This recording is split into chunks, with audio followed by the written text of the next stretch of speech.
My questions are for Dr. Faltic. Okay.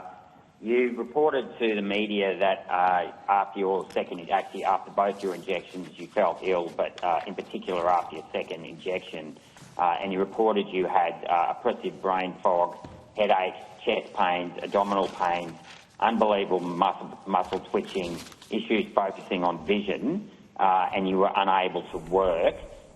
Were you ill before you got the vaccine? In the month prior to the vaccinations, I was the fittest and healthiest I'd been probably in about 15 years.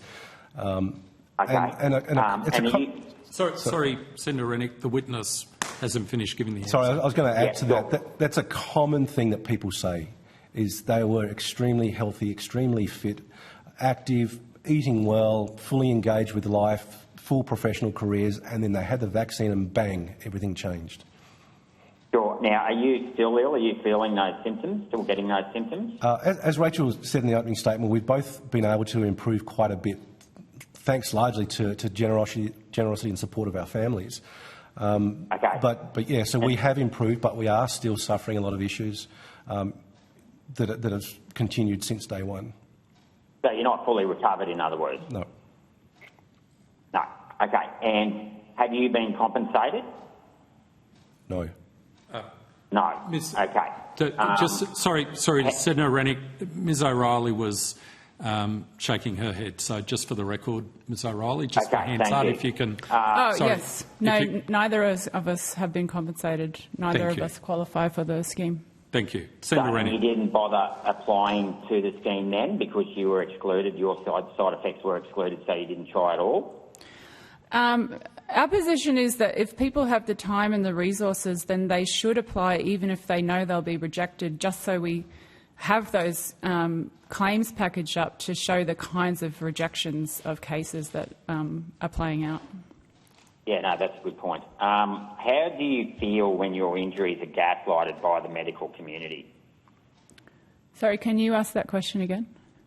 How do you feel when your injuries or you hear of other people with similar injuries and they've been gaslighted by the medical community, whether, personally face-to-face in a hospital or just when you read about it or hear about it from government officials when they try to downplay these injuries?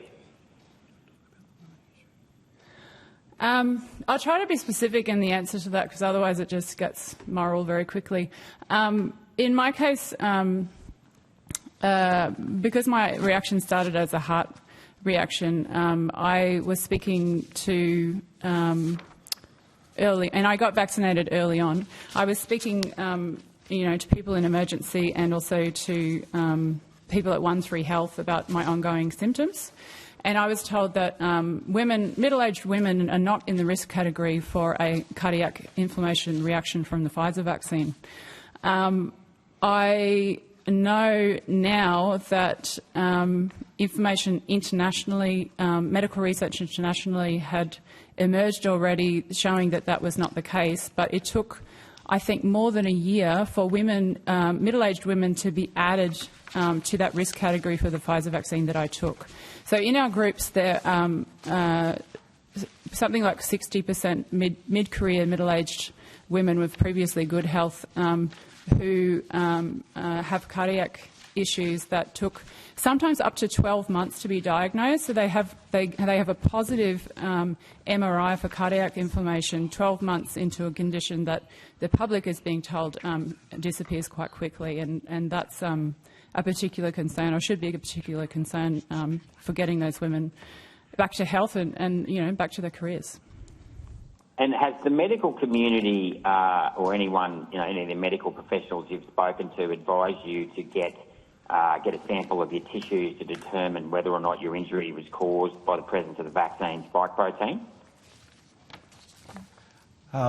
So we have, as best we can, following the emerging science on the types of tests that are available. Unfortunately, there's nothing available through the public system here in Australia to do that type of test. There are maybe a few places internationally, but getting our doctors to actually agree to take a biopsy and send it overseas, that's not something either of us have attempted to do yet.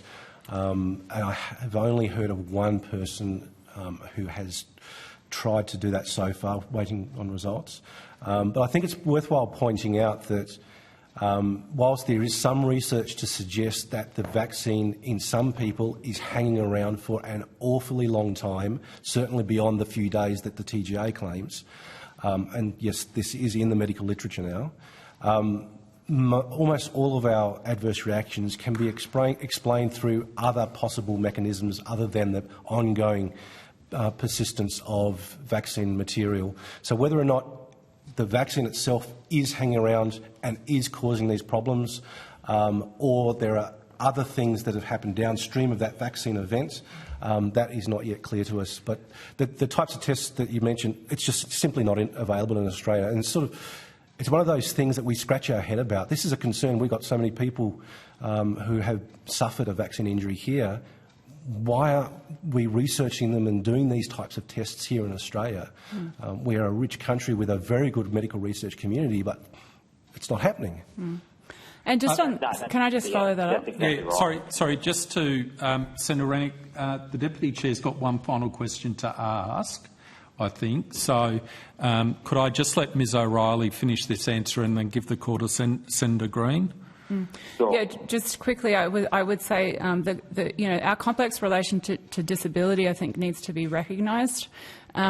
We are watching people with high incomes travel overseas to get tests that we can't access here and improve, and sometimes come back, to almost perfect health, if not perfect, but to recover. And so people know that they're suffering some debilitating and, in many cases, degenerative conditions, that they're also preventable disabilities if they actually were to get better investigated and access treatments domestically. Okay.